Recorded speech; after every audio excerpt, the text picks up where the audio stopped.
All right, everyone, if we could just stand for the pledge.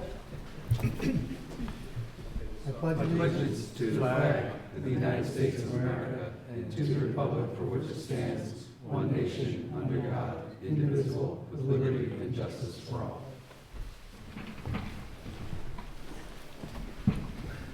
Kathy, can you please give us a roll call? Which one? Roll call. Yes. Oh, sorry. Councilman Cypress? Here. Councilman Larka? Here. Councilwoman Lewis? Here. Councilman Mazzata? Here. Supervisor Durante? Here. Welcome to the May 9th Town Hall meeting. Note of exits, there's exit behind you there, to your left and your right, and there's an exit behind us over here in the corner. Please turn all cellular devices off. I make a motion to come out of executive session with no action taken. Second. All in favor? Aye. All right, so we have one public hearing tonight. I make a motion to open that hearing. Second. All in favor? Aye. So I believe we have someone here from Caramount Highlands, Independent Way. If you could just give us your name and all that good stuff. How you doing? My name's Paul Varanauskas. With Whalen Architecture. I'll be representing Caramount. Hi, Paul. Elmer Goodale is from Caramount also, representing them, and Harold Lepler is representing the Highland Shopping Center. Okay. Welcome. So, what we're presenting here tonight, and I guess, should I? Yeah, if you could turn it more towards the residents. So Caramount presently has an urgent care center over at the 185 building on Route 312, sometimes known as the Green Glass Building, approximately 2,200 square feet in size. They've been a valuable asset to the communities with the urgent care needs that they serve there, but they have felt that they can do better, and they have had a flu clinic over at the Highland Shopping Center for about 3 years, I think, roughly. So an opportunity came where they could look to relocate over to that shopping center to move the urgent care there. They also needed a little bit more square footage. The pharmacy that was adjacent to that flu clinic was looking to downsize their space, so this seemed like a good fit. So the pharmacy actually reduced their space to about 2,700 square feet, and with the present flu clinic that's there and the pharmacy's area that was given up, the urgent care would grow to just under 5,700 square feet. So it's a nice increase in size, which will help serve the community better with the services that they can provide. So this new service is going to be a 7-day-a-week operation that goes from 8 to 8. Presently the parking that's on the site existing parking is about 104 spaces. There still is the bank there, or the bank building, retail, the flu clinic, and also it was a mattress store. Right, the mattress store there. So with the present zoning code that there is, they require 99 parking spots, and presently what's on site there is 104. The reason why we're here, though, tonight is because there was a recent change in the zoning code for Southeast that enacted local law number 2, I believe it is called. And the urgent care is considered a medical office space, which under the OP-1 zone requires a special permit in order to be allowed there. It's an allowed function, but it just needs a special permit. So that's the reason why we're here tonight, to see about getting that special permit. We are anxious. We believe that they already have a certain amount of staff that are new staff that are looking to come on board. So there's a little bit of urgency, but they know we have to go through this process. Obviously, it would have to get built as well. The one thing that's going to happen on the outside, really nothing physical to the building, but in the parking area, one concern we have is ambulances, right? So the ambulances that would come, when they do come, which hopefully is not often, but they would be coming in here, and we would provide a new striped area that's already in the parking lot to designate it as an ambulance drop-off area. That would be it on the outside that we're proposing. We're not proposing to change the parking lot, the outside of the building. All of the work that's going to happen for this urgent care and flu clinic is going to happen on the inside. This space will also have an area for vaccinations when that season comes into play, flu and vaccination season. So we're excited to keep that there as well as the urgent care.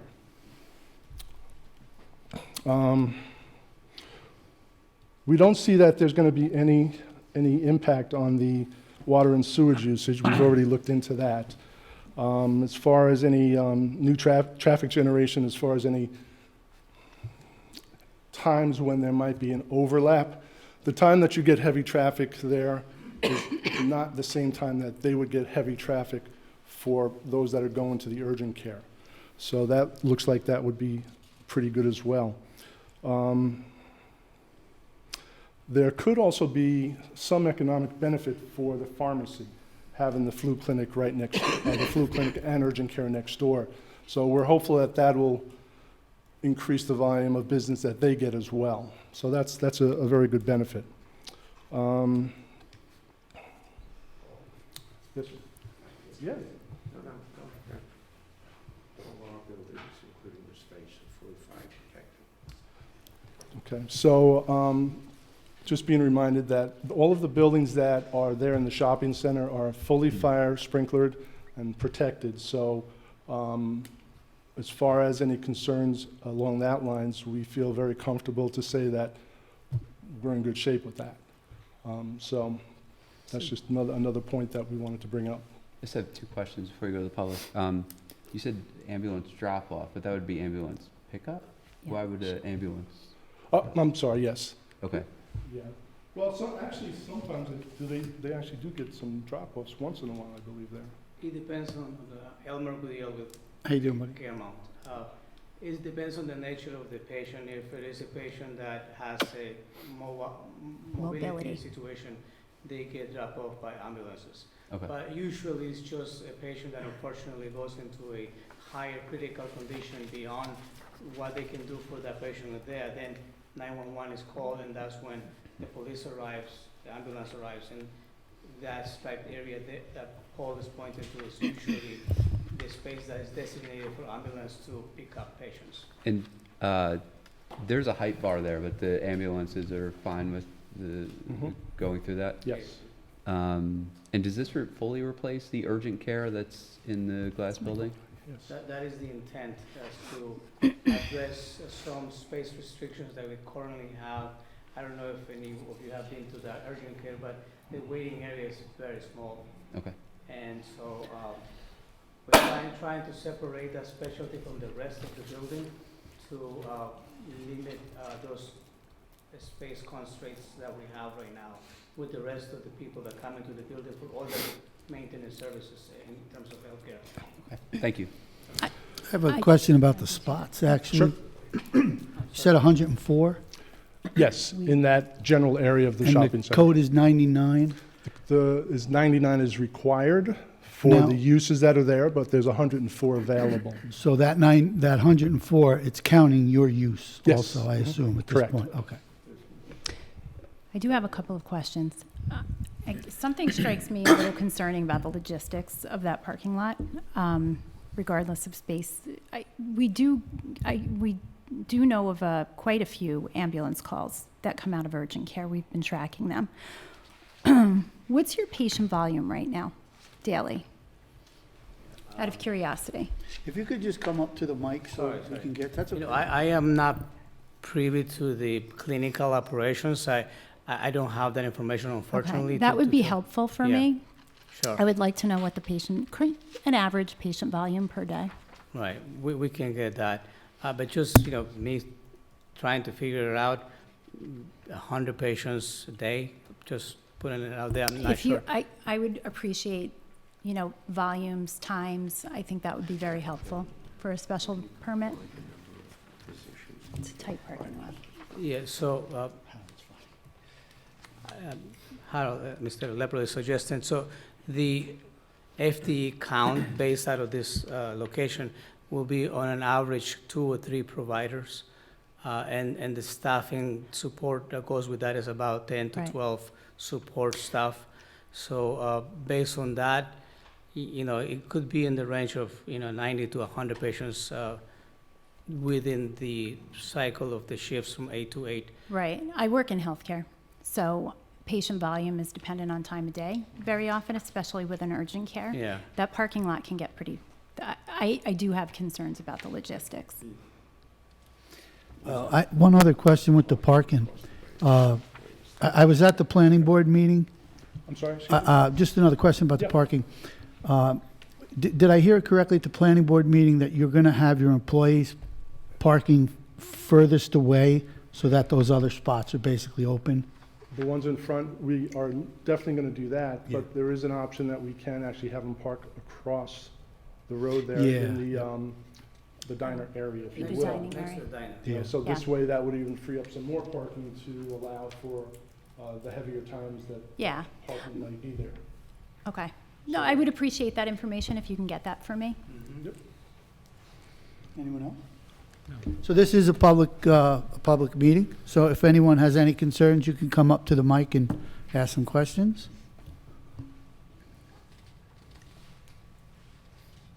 Nothing else from the board? Nope. All right, I guess I make a motion to close the public hearing with a comment of 5 days. Second. All in favor? Aye.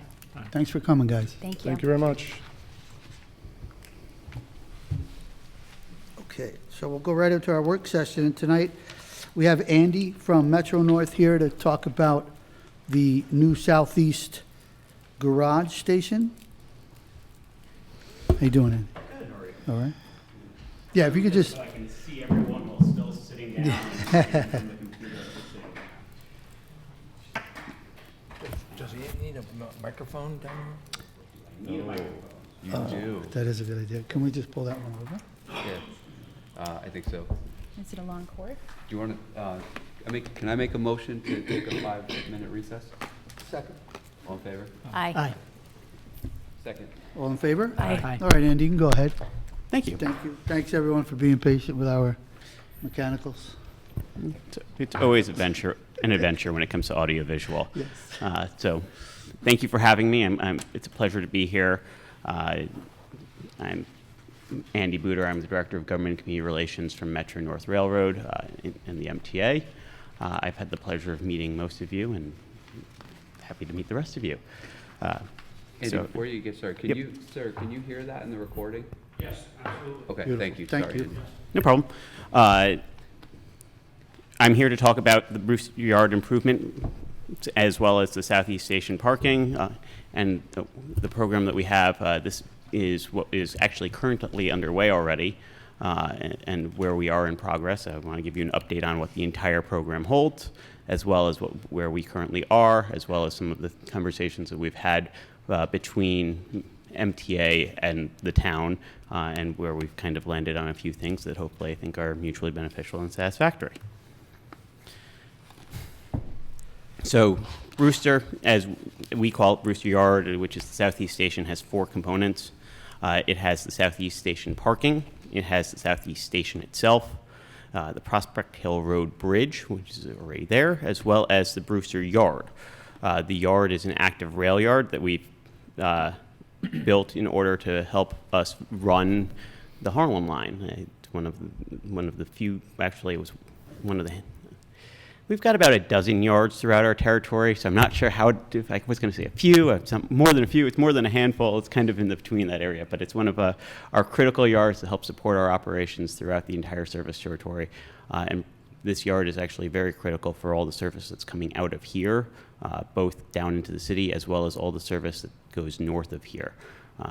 Brewster has southeast service by Brewster Yard has become a major hub for the Wassaic branch and really something that helps serve and create expeditious service from Southeast and Brewster down into the city, as our trains that are express and semi-express are all stopping here, coming from further north, as well as right now we have a shuttle service that we're running north of here that is actually one of the reasons why we're looking for this expansion and one of these things that we're doing. And it's a 3-phase plan. Right now at the existing yard, we have only storage for 9 EMUs and 3 diesels at any given time. What's an EMU? It's our electric trains, so everything that is not a diesel, so it's the most of the trains, everything running south of Southeast, we can run on third rail where we have powered. Everything north is run by diesel at the time. So everything, we're talking about a total of what we have storage-wise. We can start a lot of our service here in the morning, and that's really one of the things that we really focus on is starting service that picks up going south that's more localized, that's running on either zippers, typically zippers, the early trains are running where they're doing zones and picking people up along the way, and then they'll start running express after a certain point, or they'll do one zone, skip a zone, then do another zone. They're kind of semi-express service is how we kind of run things in the morning. And from heading south here, and then they'll go completely express from White Plains south, typically. But that type of service is launched out of this yard each morning, followed by, we also will have our diesel service, which will take people from further north here and then all the way down as well. So Just curious, can a diesel train run on the electric track? Yes. No? The diesel trains can run anywhere, and a lot of our locomotives are actually, and we're actually transitioning to even more, that will actually be able to be powered by the third rail, so they're not actually burning diesel the entire time. We do have a very large green initiative, and we have a lot of thoughts on making sure that we are running sustainably as best we can. So our diesels are some of the cleanest burning diesels out there, as well as the fact that when we're looking at things, we're looking at how we can have dual load locomotives when we're getting new locomotives, which we are continually trying to do, and we have an order out for right now. But our diesels can run anywhere, so even when there isn't power, they can run our trains, and at times they've had to, especially when there's weather emergencies, especially there's times when it takes time to get the third rail back running because of high water, but we can get the diesels to start service earlier. Thank you. Makes sense. So right now, that with what we've seen and what people want for service, so both in this area and throughout the region, we're taxed. We don't have the capacity here to actually support the type of service that we would like to be providing. So with that, we have to figure out a way to create more capacity. And with that is the birth of this large multi-phase project. It's a 3-phase project. A little further along, I'm just going to flip one more slide. It's a 3-phase project where we're actually going to start by moving parking, and that way we can then, from there, expand the footprint of the yard, and then when we've expanded the footprint of the yard, we can go back and put in new state-of-the-art facilities and equipment at the other part of the yard at where we've come from, because that way we can continue to keep it in use all at the same time. We'll continue to build on expansion and make sure that we have the best possible yard in order to serve your residents and our riders. When you're talking about a yard upgrade in phases, we're actually tomorrow celebrating the ribbon cutting over at Croton Harmon, where we actually had that yard is our main yard. It's the biggest yard that we have. It does all of our locomotive servicing. That yard was completely rebuilt over a 22-year period and multiple capital plans. So when we look at trying to make sure, well, still in full use the entire time. So when we're doing things, we have to make sure that we're still being able to run these yards and run our operations while still modernizing and updating. Right now, property that we own includes the large parking lots that are adjacent to the station and the tracks and past the existing yard. So with that, we're looking into expanding into that area, which will give us the extra capacity, which would be phase 2, which is our expansion. And then in phase 3 is when we're going back to the old yard space to modernize and upgrade there. I've actually touched on a lot of this slide, but it's a lot more of the details in writing. I have a bad habit of doing that, where I just jump ahead to the word slides and when I'm just talking about the pictures. So with that, we're dealing with the needs in order to deal with making sure that we can improve the yard, expansion and relocation, and making sure that at first, when we were looking at this in the design, we were making sure that we had enough room at Southeast to accommodate for the growth that was happening and make sure that we're not only the current, but make sure that with parking and where the station was projected to grow and where communities were projected to grow, make sure that we had that and were able to match that, which is something that we're still doing with this project, even to know riders' habits have changed. We are still right now seeing that we're at about 75% of where we were pre-COVID, and when closer to 79% on days Tuesday, Wednesday, Thursday. But overall, the course of the week, we're sitting around 75% now. So we're seeing what habits are, and we're also continuing to see that those trends are continuing to grow. It's not anything that we're expecting to go back again. We're thinking that we're going to be peak is Tuesday, Wednesday, Thursday, with lesser on Monday and even lesser on Friday, and that's just a modernized world where we live, but we need to make sure that we have the capacity to accommodate a Tuesday, Wednesday, Thursday that can and will exceed where we were pre-COVID. And we actually have certain stations that have had expansions of service during COVID. We had some changes to what we were running out of Fordham, and we actually now have greater ridership there than we did prior, because people are spreading out from the city center and figuring out different ways to commute and realizing that people have a fondness for us, luckily. We have the highest customer satisfaction of any MTA product, and people are choosing to get on Metro North as much as they can. And we're very proud of that, and we do everything we can to maintain that. So phase 1 is the relocation of parking. In order to do that, we'll be keeping the existing parking open the entire time.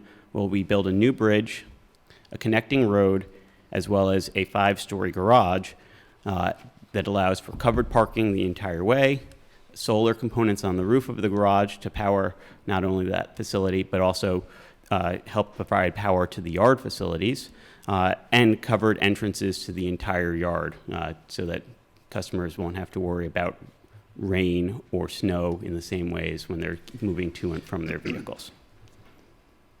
So we have a lot of property in this area, and the site where we're currently working on the garage was actually on a 52-acre property that was MTA owned. We're actually working on and developing right now 17 acres of that. That was actually the area that we've already had the trees cleared. So we already had a big tree clearing effort there. I will say it was probably the most trees that I've had to deal with being cleared without a single complaint, luckily. So we're very happy that people noticed. Well, thank you for not passing them along. We'll post your number. But there was that it was with all of our permits have previously been issued, and that is something that we did in a period so we could make sure that we got it done before bat season, as I'm sure you're all aware of. So with that, the phase 1, here is an overview of it. And this overview shows, after conversation with the town, the loop road that connects and is the agreed upon and design. I'm just sorry. So I'm just blanking on names for a second. I'm sorry. Connecting Prospect? Prospect Hill and Independence Way. So with that, we're connecting Prospect Hill and Independence Way. The darker gray on here will become the town's road. It will become a town that would then become a town responsibility, and the lighter gray would be something that would all maintain as MTA responsibility. Whoever we have operating that garage, we would have cleaning that road and maintaining that for us.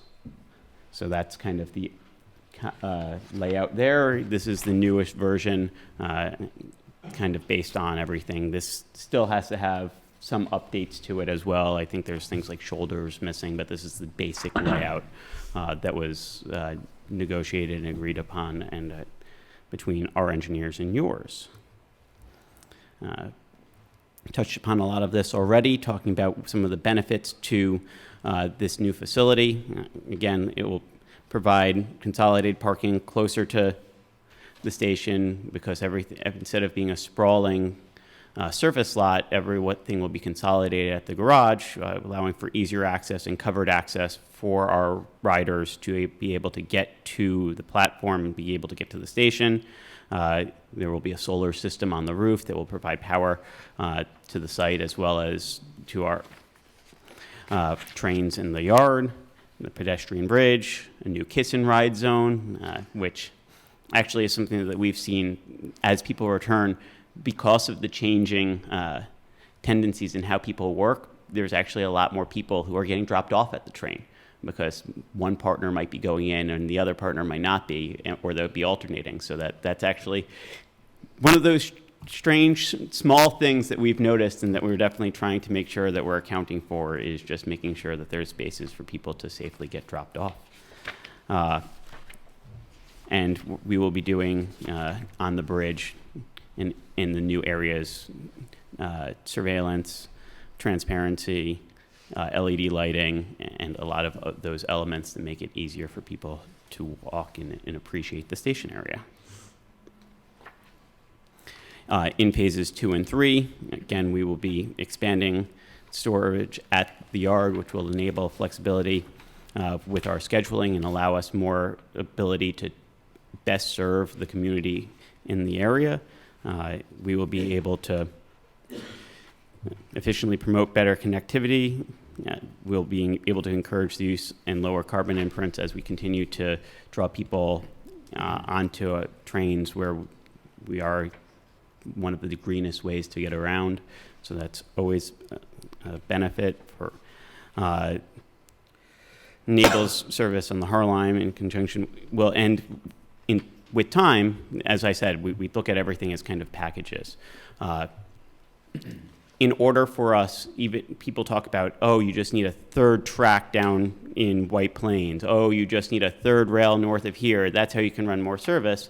Unless you have storage facilities, unless you have the ability to service those trains, unless you have the building blocks to actually be able to have more trains and more service, you can't run more service. So this is a building block in a long 20-year needs.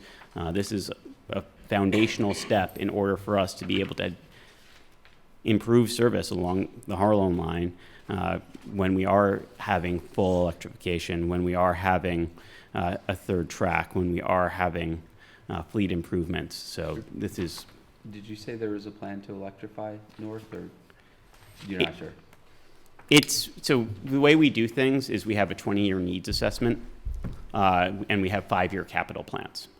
So it's electrifying north is always in our needs, but it's whether or not where we go, and we end up getting a pot of money from Albany. They tell us how much we have to work with, and then you have to figure out within those needs what's next and where does everything step out. And it also becomes a little bit of a cost-benefit analysis, and it becomes what are you able to do going forward and what are you ready for? So while it's in long-term plans, it's not necessarily anything that's in the immediate plan because, again, until we have this yard complete, for one, it's not necessarily going to help us be able to improve service there. Until we have a third track, which is something that is needed south of between White Plains and Crestwood, where we have an incredible bottleneck right now, we just can't fit any more trains there at times, so it's trying to figure out how we can stagger, unless we are staggering more times, that doesn't really help, because people want to get into the city generally around the same time, unfortunately, and out, so it's building off of those pieces, but again, all of those things are things that we evaluate and we're looking for and building towards, and is it in the dream plan? Yes. Is it in the, next 5 years? I don't know. But And thanks for answering that question. I know we said no questions. So thank you. It's all right. And if I'm going too fast over anything, please just feel free to throw up a hand. And so the first phase of this phase, as we break things down into A's and B's quite often, was all of the environmental and traffic and conceptual designs. So we did a conceptual design of the entire project, figured out what the phasing would need to be for us to be able to continue using the yard, and that was completed in 2021. There we went to preliminary design. This is something called a design build, where it's something that we have done to make sure that things go faster, cheaper, better, that we have a phase of design where we will bring something up to about 30% design, and then we'll go out to build to a contractor and designer who will then bring it to the final 100% design in order to make sure that they're actually accounting for on-site conditions. Because when you have a contractor, they are able to, you can build up plans for anything. And people do all the time, and for a long time, that's how you did it. You would build up plans, you'd walk out to the site, and you'd hope that the conditions on the site actually matched exactly what you thought they were. Design build is a way that we are actually looking to make sure that we're not just hoping, but we're actually having the person who's going to be building it can understand the efficiencies in what they're doing to build, come up with a plan in the design phase as well to make sure that design is as effective for what they need to do to build and what is the relationship, because a lot of times when you're just looking at design in a bubble, you're not thinking about the limitations of how you're building something, because those are real limitations, and then you have to go back and redesign. This way you're getting to 30% where you have more than conceptual, you have actually a good sketch, but you're not actually going into means and methods that would get you to that 100% design. You're actually letting the person who's going to be building it incorporate those means and methods to get you to that final phase, which is how these design build contracts are working, which actually helps speed up the process because it's less staggered and less people involved. They actually can start noting, okay, there are things we actually can get up to and know we need to clear the trees. And we could have gone up to 100% design, cleared the trees, and then realize, oh wait, there's a rock formation here that wasn't accounted for, so now we have to go back. This way they can actually make that accounting while they're finalizing the design for the actual construction. So that is what we're in right now, because we have awarded that design build contract at the end of last year. Then looking forward, we're now in the construction phase where we're we'll be building the parking facility, building the Independence Way Bridge, we'll be building the connecting road, and we'll be building the pedestrian overpass, with the next two phases, which are the expansion of the yard and then the reconstruction of the existing yard, to be determined on the exact dates, but are expected to be in the next capital plan, which you'll be seeing come November, which is when it will be released. So that's kind of an overview of the entire project, overview of where we are, and I do just want to make special thanks to Supervisor and Councilman who've been incredible advocates on behalf of the Southeast community, making sure that all of the concerns of the community have been taken account of, and for Highway Superintendent Michael Burdick, who's just been amazing working with her. He's here. There you are. Amazing working with our engineering team who helped work through a number of different, everything that's come up, coming up with the best possible road alignment that matches your specs, making sure that everything's satisfactory, and working through what culverts need to be rebuilt and what doesn't, and really just digging down on the nuts and bolts of everything there. So, thank you. You're not going to thank Will? Will has to finish with Susan, and then Andy, I know we said no questions, but I have a... Sure. Well, actually, this isn't really a question. Can you send us a soft copy? You may have already, I don't know. But can you send us a soft copy so we can Sure, yeah. share it? And this is more of a statement, not necessarily for you, but I just so the town knows, there's lots of rumors all the time, but we didn't really have any control over the design, lighting, size of the buildings, or anything like that. You guys have, you trump us a bit, and also thank you for coming, because I know you didn't. Some of our talks were a little contentious, and you didn't have to come here, so we do appreciate you coming here and sharing this. my pleasure. Again, I'm always happy to come out and speak to a community and try and explain what we're doing and why we're doing it. I do want to say that we've tried to work as best we can to meet everything to your specs, especially we're trying to respect lighting. We're trying to respect as much as we possibly can within this project.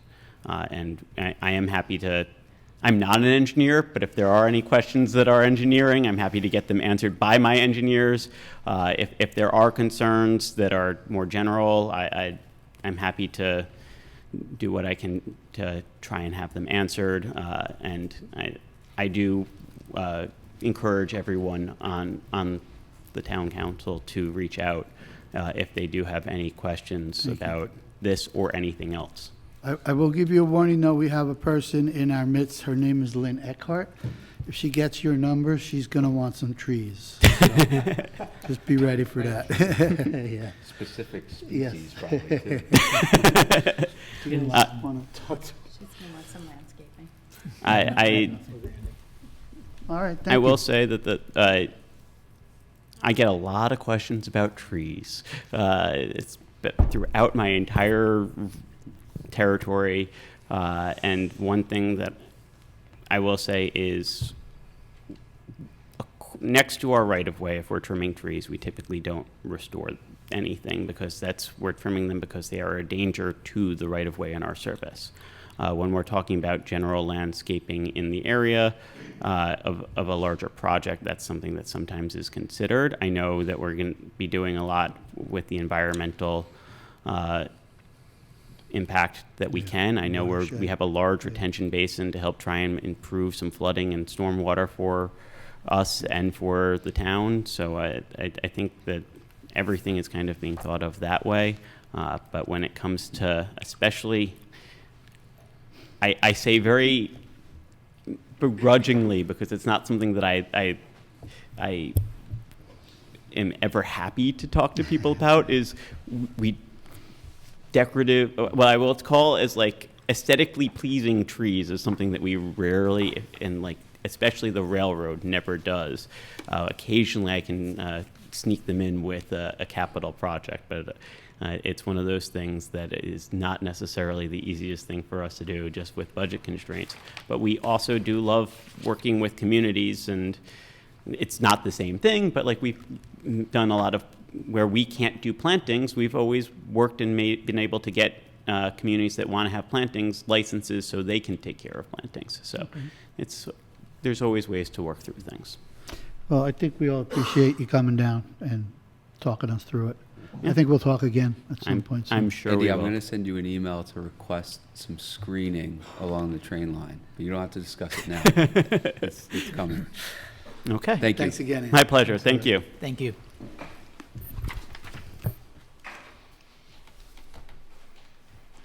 Yeah, can we throw that mic back there?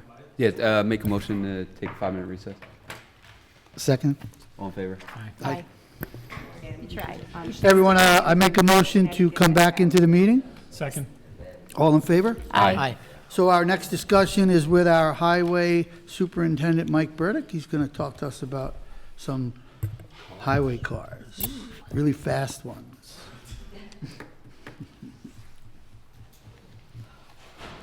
Thanks for coming, Mike.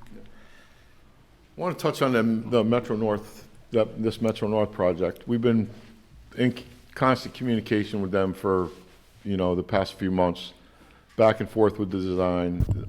What we have right now is going to be the best for them and for us. It's going to, originally that was not going to be a through road.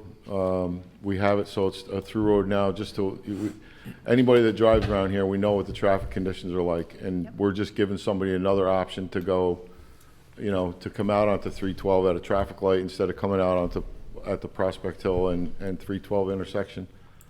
I think hopefully it's going to be good for, for everybody. Line of sights are all good. Everything seemed to work out pretty well. We're moving forward. Hopefully by July, we'll be ready for pavement on Brewster Hill and Foggentown. Those are two big roads that we're going to be using some ARPA funds for. Get that stuff taken care of while school's out.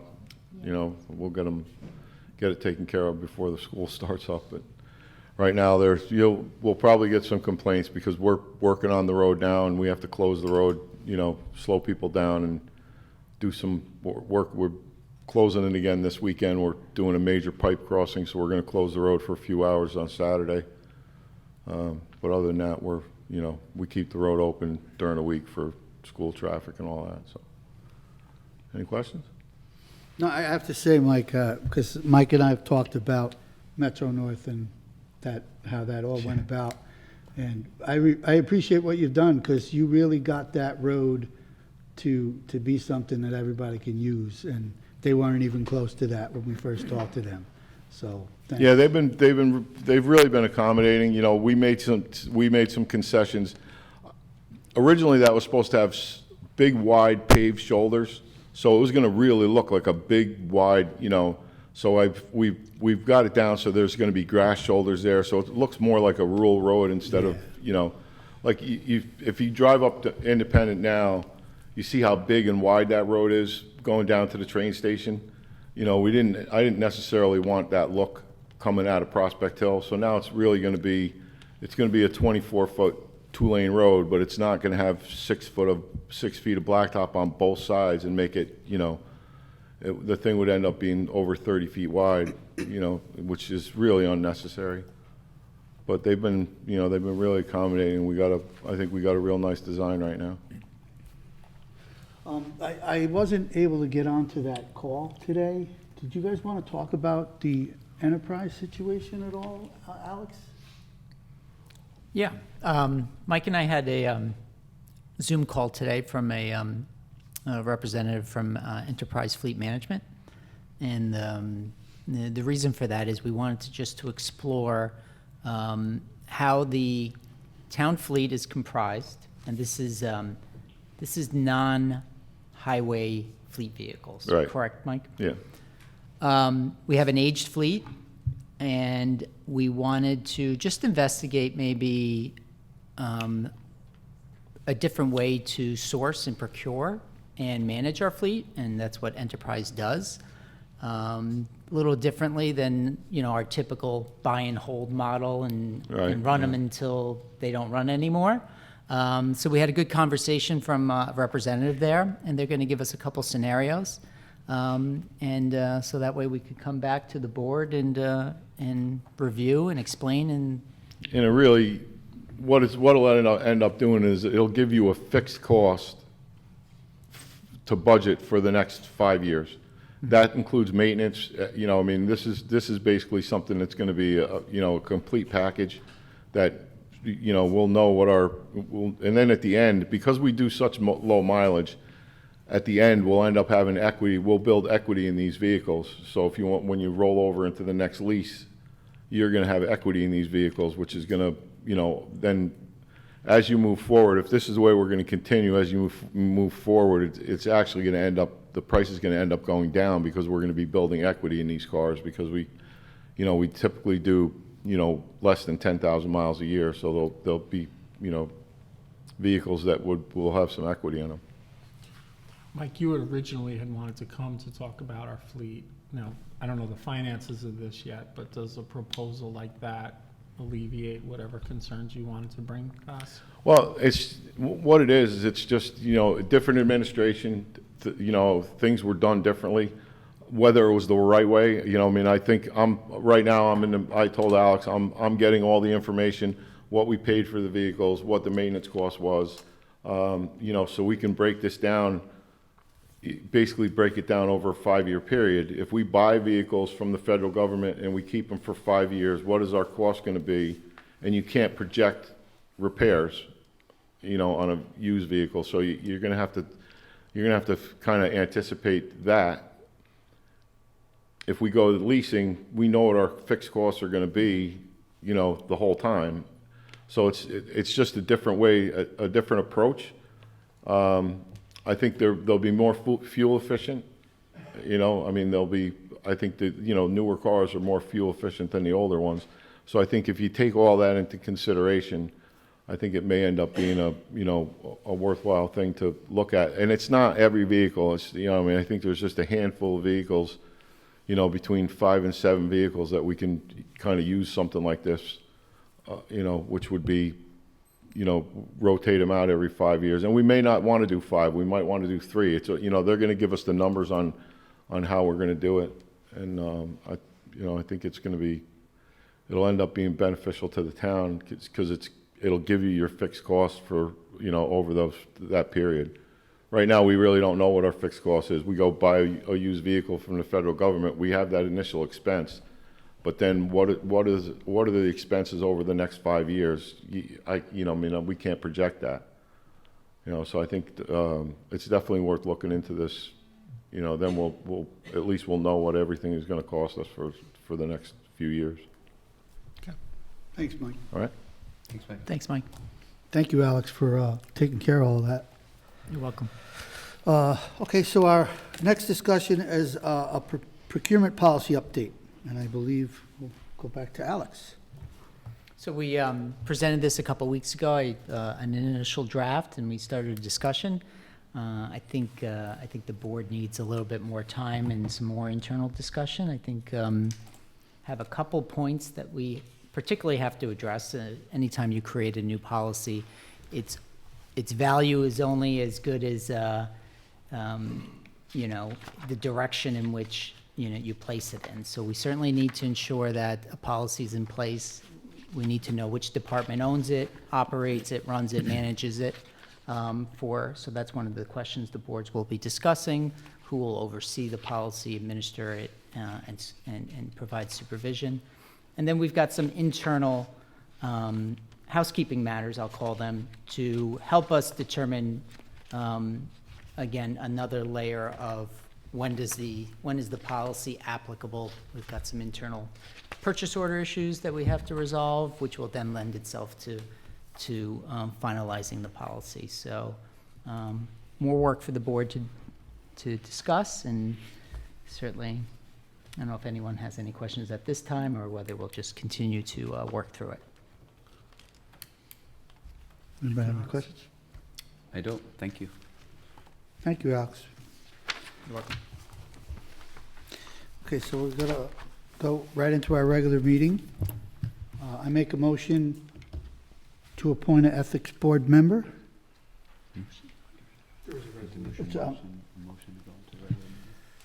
Oh, I need to make the motion to go into the regular meeting. Second. I apologize. All in favor? Aye.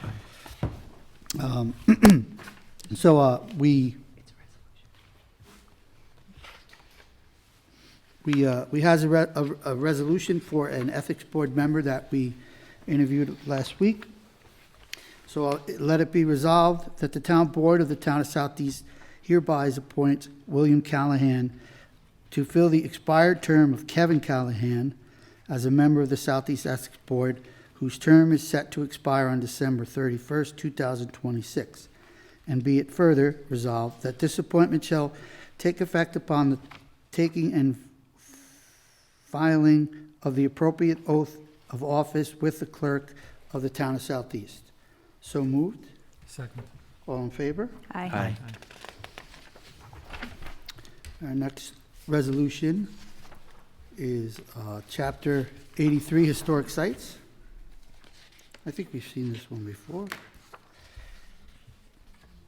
Therefore, be it resolved, the Town Board of the Town of Southeast hereby adopts local law number 3 of 2024 pursuant to Municipal Home Rule Law to amend Chapter 83 of the Town Code, Historic Sites and Historic Districts, Section 83-11, Certificate of Appropriateness, to provide that the Historic Site Commission shall have 60 days from the time an application has been deemed complete to review such applications for, a certificate of appropriateness, and be it further resolved that the town clerk be and hereby is authorized and directed to enter said local law in the minutes of this meeting and in the code book of the town of Southeast, and give due notice to the adoption of said local law by filing such with the Secretary of State of New York within the time required by law. So moved. Second. All in favor? Aye. Aye. Our next resolution. Therefore, be it resolved, the Town Board of the Town of Southeast hereby appoints Mary Smith, Deputy Tax Receiver of the Town of Southeast, and be it further resolved, this resolution shall take effect immediately, and the foregoing appointment shall take effect upon the taking and filing of the oath of office with the town clerk as provided by law. So moved. Second. All in favor? Aye. Thank you. Our next resolution is the special permit request for Arbor Creek Farms, LLC 400-410, Route 22. Now therefore be it resolved, based upon the application for the special permit submitted by the applicant, the application proposed site plans, statement of use, oral testimony given at the public hearing, the planning board report and recommendation dated January 22nd, 2024, and written submissions both in favor of and in opposition to the application, together with the physical inspection of the subject premise made by members of the board, the town board of the town of Southeast, hereby makes the following findings and facts pursuant to Section 138-53 of the town zoning code in connection with the instant application, subject to such special conditions are here and after set forth herein. Number one, the proposed use is remarkably less intense or impactful to the neighboring properties than if the subject premise were improved or developed with a use considered as of right in an RMF zone district. Furthermore, the claim of the neighboring property owners that the development of portions of the subject premise as a nursery tree farm will result in the diminution in the value of neighboring properties is purely speculation and without any factual support in the record. The board finds, therefore, that the proposed use is in a location and is a size of character that it will be in harmony with the appropriate and orderly development of the surrounding district and will not be detrimental to the immediate site or adjacent properties. Number two, the location and size of the proposed use, the nature of the intensity of the operations involved in our conducted in connection therewith, its site layout, and its relation to access streets will be such that both pedestrian and vehicular traffic to and from the use and the assembly of persons in connection therewith will not be hazardous. Number three, as there are no proposed changes to the existing exterior appearance of any buildings on the subject's premise, the proposed use of the subject's premise as a nursery tree farm will not hinder or discourage the development and use of adjacent land and buildings. Number four, the proposed use will not require such additional public facilities or services or create fiscal burdens upon the town greater than those which characterize uses permitted as of right. And be it further resolved that Based upon the foregoing findings, the Town Board of the Town of Southeast hereby grants a special use permit to Arbor Creek Farms LLC in connection with the subject premise located at 400-410 Route 22, tax map ID 78.1-23, to permit the use and improvement of a portion of the subject premise as a nursery and tree farm, in accordance with the statement of use prepared and submitted to the planning board in connection with the project development plan on the following conditions. First condition, the applicant shall construct and operate the nursery tree farm in compliance with all general conditions set forth in Article X of the zoning code, and all operation of the nursery tree farm shall be constrained to the portion of the subject premise as set forth in the applicant's site plan. The hours of operation of the nursery tree farm on portions of the subject's premise shall be limited to 8 a.m. to 6 p.m. Monday through Friday. There shall be no planting, tending, or harvesting of the nursery stock outside the designated hours of operation. Number 3, the primary access to the subject premise shall be from 400-410 New York State Route 22. The town board recognizes that access to the portion of this subject's premise sought to be improved as a nursery tree farm requires the crossing of Holly Stream via pre-existing steel-beamed bridge, and that, given the possibility of adverse weather or other It's easier for you to say. Yes, exactly. Catastrophic events, that portion of the subject premises sought to be developed as a nursery tree farm may be rendered inaccessible. While it is not within the town board authority to prohibit the use of the applicant of the deeded easement for ingress and egress to Guinea Road over adjacent lands owned by others, the general use of such easement in the operation of the nursery tree farm should be discouraged and limited to use by the applicant, its employees and agents, and not for use of or by the general public. Therefore, in its further review of the site plan, the planning board should consider requiring the installation of a gate or barrier at the location that the easement right-of-way meets the subject premise to discourage the casual use of the easement from the Guinea Road access. Number 4, the final site development plan shall include a planted buffer consisting of predominantly evergreen trees along the portion of the site that is adjacent to and abuts developed residential properties. 5, in the event the applicant uses security cameras on the subject premise, such cameras shall be aimed and trained in such a manner as to only capture images of activity on the subject's premise and shall not capture images of activity on or of adjacent properties. Number 6, on-site rock crushing is prohibited. Number 7, wood mill operations as defined in Chapter 138 of the Town Code are prohibited. Number 8, on-site use of storage of compost shall be limited to the quantity required to top dress the on-site trees and shrubs on a seasonal basis. Compost shall be stored a minimum of 50 feet away from any residential property line. Number 9, the nursery tree farm shall be operated as a wholesale facility, and there shall be no retail sales of nursery stock conducted on the subject premise. Excuse me.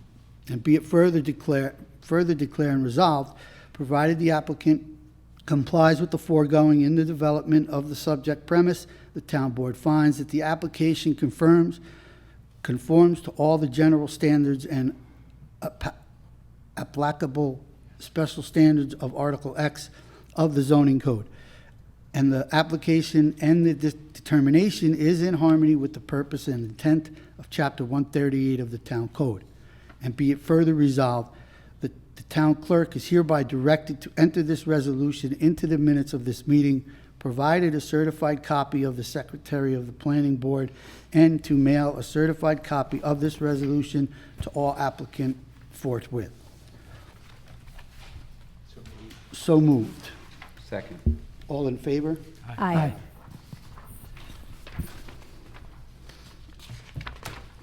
Next resolution is to authorize the supervisor to sign an MOU with Metro North Railroad Southeast Station. Therefore, be it resolved that the town board of the town of Southeast hereby authorizes the supervisor to execute an MOU with Metro North wherein and whereby the town will cooperate with Metro North in facilitating the Southeast Station, Brewster Rail Yards, reconstruction in form and substance approved by the town attorney consistent with the draft MOU annexed hereto as Exhibit A. So moved. Second. All in favor? Aye. Aye. Okay, so I need to make a motion to waive the rules, to add an authorization for the supervisor to sign an LOI, letter of intent with iPark, Second. Park Brewster LLC. iPark Brewster LLC. Second. All in favor? Aye. Thank you. Okay, so that concludes our meeting. Wasn't that just the way the rules? And then we got to That was vote on just the way the rules, we have to. Oh, I'm sorry. Yeah, now you have to, that was just the way the rules, now you. it. Now make a authorize. motion to authorize. Okay, so now I'll make the motion to authorize the supervisor to sign the MOU. Second. All in favor? Not the No. MOU, it's an LOI, LOI. letter of intent. Letter of intent, I'm sorry. Second. There's a letter reading. All in favor? Aye. Okay, so yeah, that concludes the meeting, but we always recognize any comments from the public, if you'd like to come up and speak.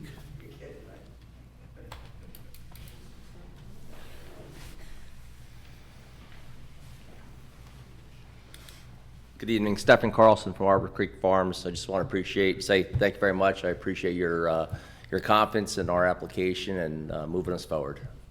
Thank you very much. Stephen. Thanks.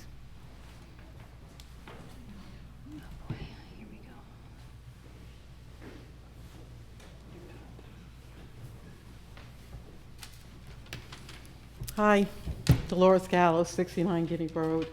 I just want to say thank you very much for not really listening to the people of the town who pay the taxes here, who asked you kindly not to allow businesses to go through the easement on my property, and apparently we were just unheard anyway.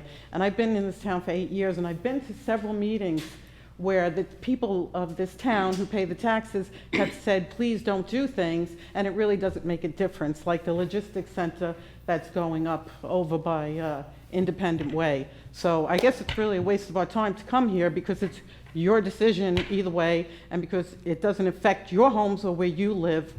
It's pretty sad that we have to deal with this, and that's all I want to say. Is there anyone else in the public that would like to share?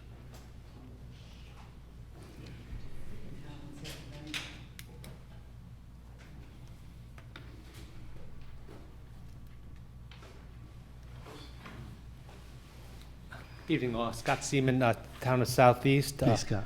I wanted to point out that in a couple of weeks, the school budget and trustee vote will be coming up. It's on Tuesday, the 21st, all day long at the high school. I would ask everybody to go to the school website, brush up on the finances and the budget and the information available, and please come out and vote. Just want to make sure that we have that at this time. I did have a question related to now that the ARPA funds have been reallocated to the lake, which I strongly support, and I can't thank you enough. Hey, excuse me. Sorry, Scott. Sorry, that's all right. Is there still plans for some type of merger activity or joint venture with the village for the combination of the town halls or city offices of that type in the future? Or is that related to the iPark thing that was signed today? Or? That's related to that. You always get those things in before I get to say them. So yes, we're entertaining, no commitments. Right. But we're having a discussion about possibly combining our offices, just facility-wise, not governance-wise. Okay. And we did have ARPA money set aside for that, but the timeline wouldn't have worked for us, so that's why we reallocated that. Thank you. And one last thing, also coming up, there's a Putnam Culture Fest coming up in June. It's being put together by CPAP. I believe they've moved from Tilly Foster. They're going to be over now at Putnam County Veterans Park.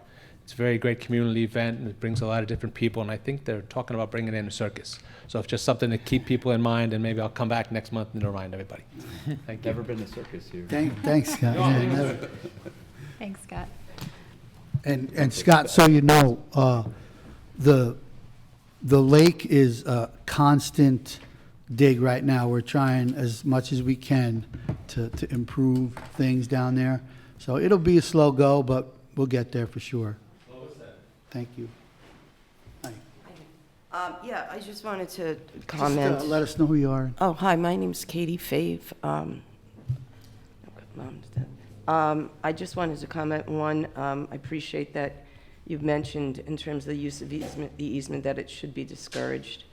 This has been a particular area of interest and concern. I'm a little confused about a couple of things. I know you don't need to answer a question now. I'm confused because I see that it says that it's not within the town's authority to prohibit the use of the easement. I wish that I had been aware of that at the first planning board meeting, because I don't think I would have kept making the same argument if it had been stated by anybody in the planning board level, including, I guess, the attorney who makes that decision, that it was not within the town's authority to do that. And I think there were at least 5 or 6 meetings that we went to that we kept asking about limiting the use of the easement, and that was never mentioned. So I think that that would have been fair for me and for the public to know that. And again, in terms of discouraging the limited use of the easement, I'm very confused because the applicant's original request was for emergency, and now it seems that you've expanded the use of the easement to the applicant, to his employees, and to his agents. And you seem to think that it's like a plus, that it's not for use for the general public. The easement was not written for the use for the general public, so I don't know why that's included, because it's never been intended to use for the general public.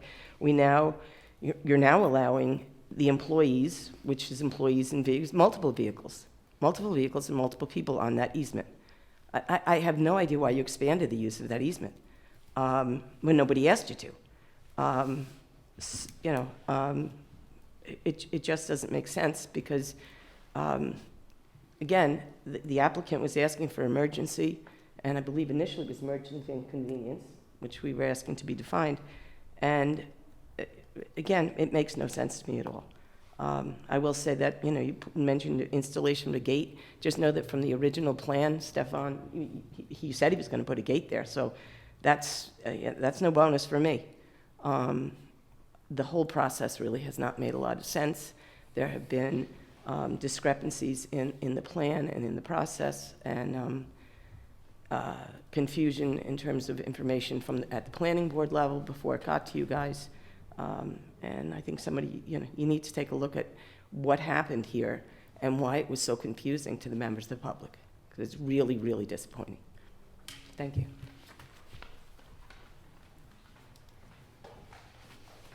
Does anyone else from the public need to come up? Have a comment?